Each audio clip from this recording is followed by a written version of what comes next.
Alteridade implica o reconhecimento da diversidade cultural, o reconhecimento do outro, daquele que nos é diferente.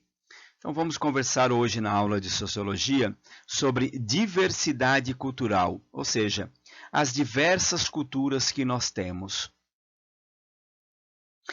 Diversidade cultural se refere a diferentes heranças culturais dos seres humanos que são transmitidas por gerações em dada sociedade.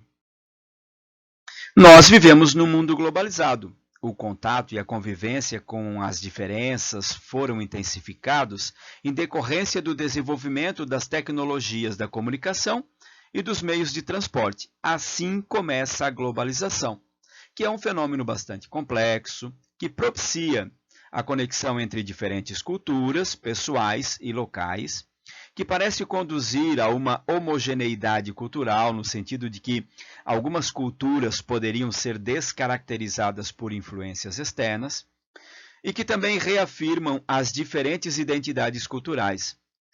Culturas consideradas dominantes estão suscetíveis às influências de outras culturas.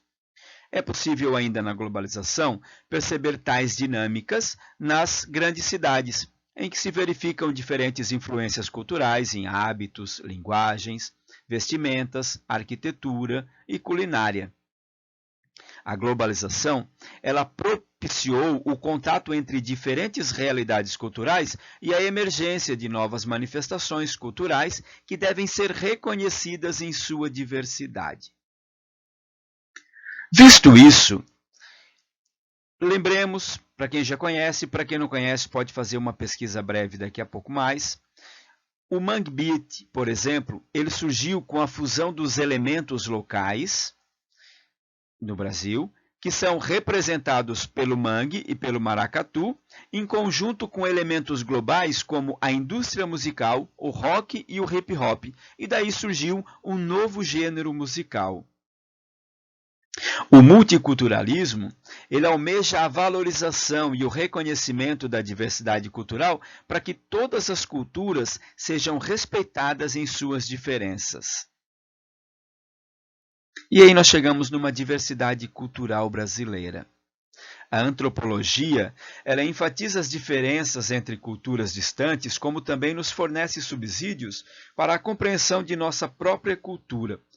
O caráter multiétnico do país, resultado da confluência de diversas etnias.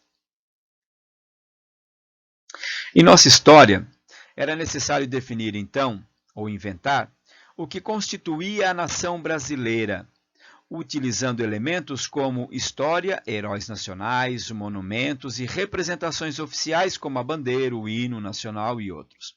Então, aqui neste momento do Brasil, se começa a pensar numa identidade nacional, em algo que possa ser caracterizado do brasileiro.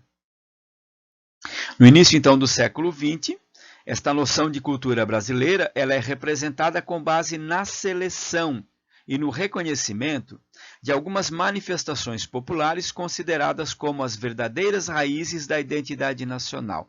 Então, aí aparece a MPB, o samba, o carnaval, a capoeira, o futebol, a feijoada. E essas manifestações que muitas vezes eram restritas, fechadas a alguns grupos sociais, elas passam a ser difundidas e apropriadas por toda a sociedade brasileira e transformadas em símbolos vinculados à identidade nacional. A capoeira, então, expressão cultural afro-brasileira, que envolve dança, música e artes marciais, ela surgiu entre os escravizados durante o período colonial, que praticavam a luta de forma dissimulada, aparentando ser um jogo ou uma dança para os seus senhores. A capoeira ela foi reprimida durante o Império no Brasil por ser caracterizada como manifestação de desordem e arruaça.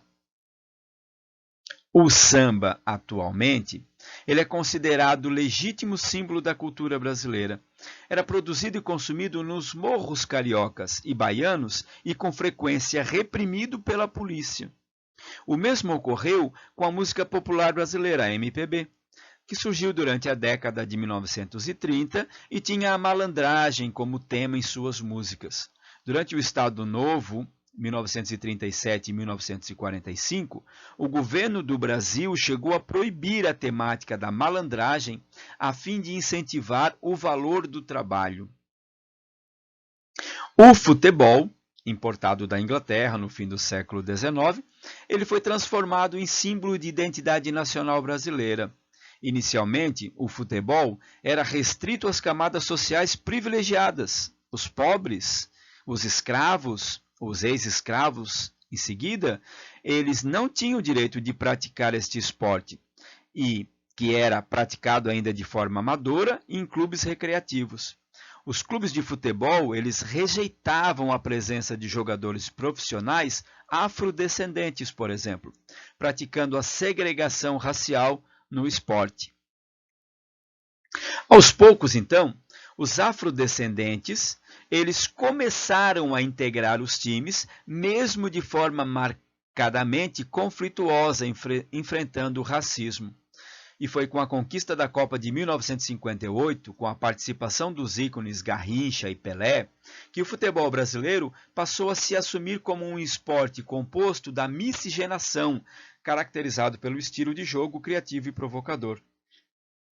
À medida que os afrodescendentes eram integrados ao futebol, ele passou a ser identificado pelo seu gingado e pela sua espontaneidade, características atribuídas à miscigenação do povo brasileiro, que também estariam presentes no samba, na malandragem e na capoeira. Podemos dizer, então, que o preconceito racial ele foi superado no futebol brasileiro? Embora a cultura afro-brasileira seja bastante valorizada na constituição da identidade nacional, nós ainda temos muitos obstáculos a enfrentar para suplantarmos o preconceito racial e garantirmos plenamente a igualdade entre negros e brancos no Brasil.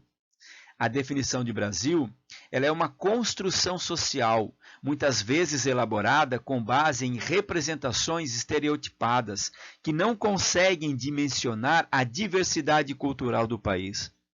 Os símbolos nacionais são, na maior parte das vezes, criados por uma ação do Estado brasileiro, no sentido de se apropriar das manifestações culturais populares e reelaborá-las, assumindo o papel de fomentar uma identidade nacional homogênea, em que suprime e ignora seletivamente outras manifestações culturais existentes no país.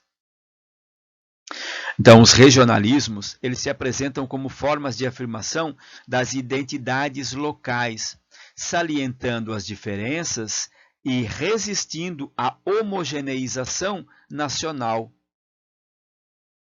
A diversidade cultural brasileira, ela significa a construção de novas identidades sociais, que variam conforme a identidade étnica, etária, de gênero, religiosa. Qualquer definição de uma identidade nacional, ela corresponde a um processo arbitrário de construção de um discurso que define o Brasil e o seu povo, com base num padrão homogeneizado de cultura, desconsiderando as diferenças e suprimindo as identidades étnicas discrepantes. Portanto, nós podemos dizer que a diversidade cultural é o que caracteriza a identidade do brasileiro. Ora, se andou tanto tempo à procura de uma identidade brasileira e, no entanto, a gente descobre que é esta diversidade cultural que identifica o povo brasileiro. Então, o que é ser brasileiro e o que define o Brasil, afinal de contas? Comer feijoada, jogar futebol e ouvir samba não significa sintetizar exatamente ou compreender o que é ser brasileiro.